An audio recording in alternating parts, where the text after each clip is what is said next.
started in January of 1998 when an art collector named Peter Silverman visited an auction house in New York.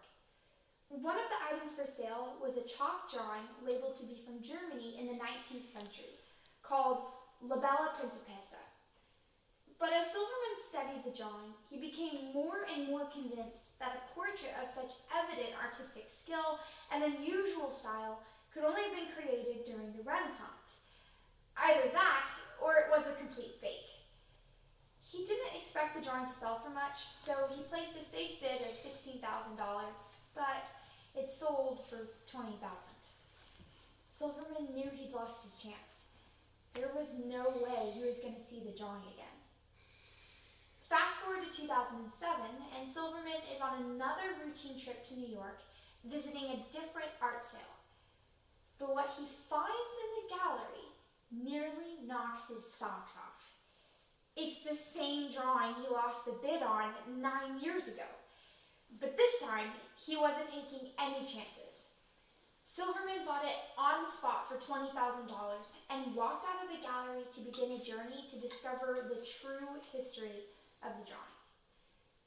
This journey is what I want to talk to you about for the next 9 minutes. It's an adventure that goes on for 2 years to answer one question: who created the drawing? Over the past couple months, this has become my favorite story to tell people because beneath all the scientific and historical research that Silverman explores, the results of his search point to a fundamental truth about every piece of art created. That the greatest source of value given to a piece isn't found from the artwork itself. No, it's found from the hands that have created it. We're going to follow Silverman's journey as he finds puzzle pieces that reveal who the artist was. All facts about Silverman's journey come from the book he wrote to account his search called The Lost Princess. The first puzzle piece Silverman had to find was the date of the drawing. He sent a small piece of the animal skin that the drawing was done on to the Swiss Federal Institute of Technology in Zurich, Switzerland, where they carbon dated the animal skin by tracing the predictable release of carbon-14 in the animal to its death within a range of about 200 years. This had to be the first step in Silverman's journey because if the animal skin itself wasn't from the Renaissance, then there was no point in trying to figure anything else out about the drawing. And while waiting for the results from Switzerland, Silverman visited world-renowned art photographer Pascal Cote. Cote examined a digitalized version of the drawing to discover 3 holes on the left side. Sort of like the holes you would see in a book. But frankly, this discovery seemed to be quite random and useless because at that point, Silverman didn't have any information to help him identify potential books that the drawing might have belonged to. So he ended up back at the beginning, waiting for the results from Switzerland. When the Institute finally contacted Silverman, they reported that the drawing carbon dated from 1440 to 1650. Perfect proof for the Renaissance. So now that he knew the time period of the drawing, it was time to go all into figuring out the next step of the puzzle, the person in the drawing. Silverman brought the artwork to Paris to show it to a professor of medieval art history, Mina Gregori, who concluded that the woman was part of the actual family of Ludovico Sforza during his reign in Milan. In the Sforza family, there are 3 initial candidates for the lady in the drawing: Anna Sforza, Ludovico's niece; Bianca Sforza, Ludovico's illegitimate daughter; and Isabella of Aragon, Ludovico's other niece.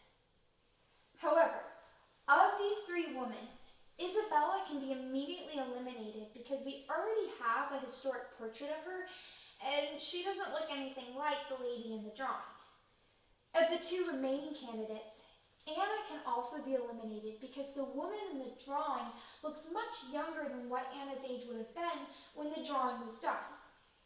So finally, we have our candidate, Bianca Sforza.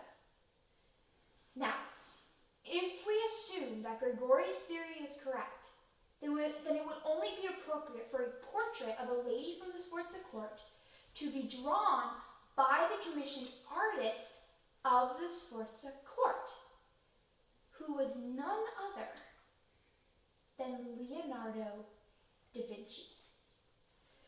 Keep in mind here that there are only 12 paintings accepted to be by Leonardo, all of which are worth between $16 million to over $400 million.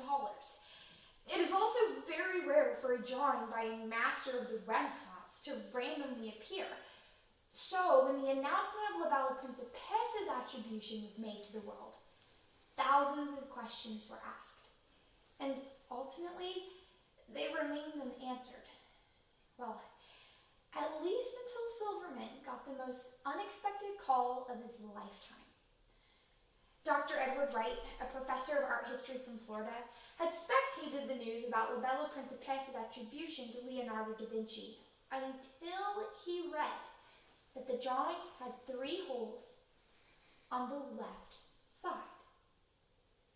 What none of the skeptics were able to see, Edward Wright immediately called Silverman to tell. Wright told Silverman a forward statement that could crush the doubts of thousands of skeptics. There is a book. Oh no, not just any book. A book in Warsaw, Poland called the Sforza that is a history of the Sforza family and known to include a section about Bianca Sforza. Silverman didn't miss a beat. He flew over to Poland with Bella Principessa and Martin Kemp, one of the world's leading Renaissance historians, to hopefully find the final piece to a multi-million-dollar puzzle.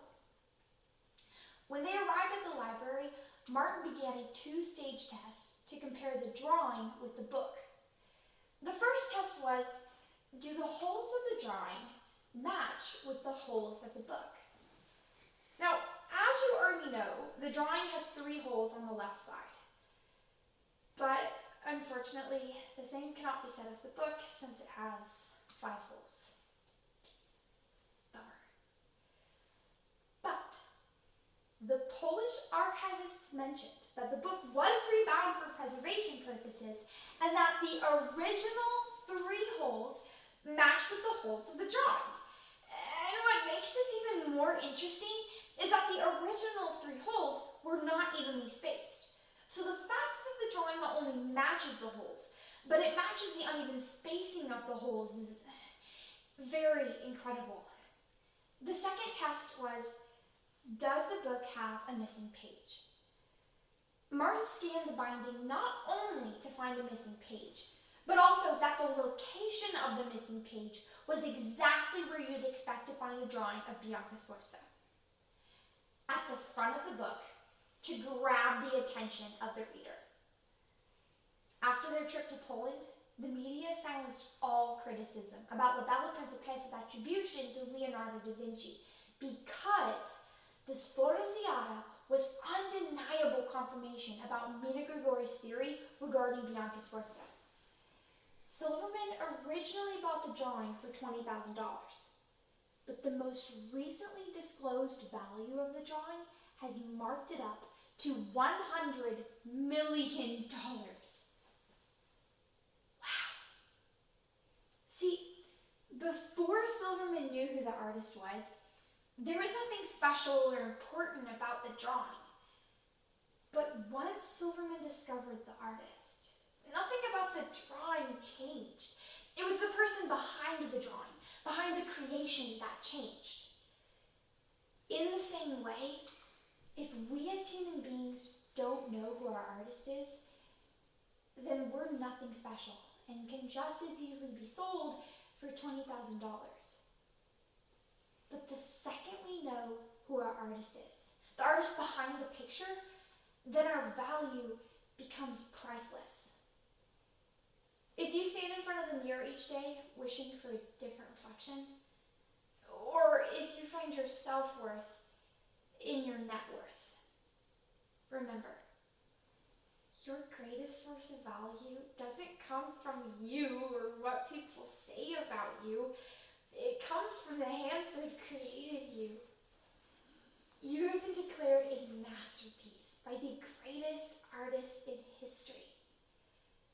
Leonardo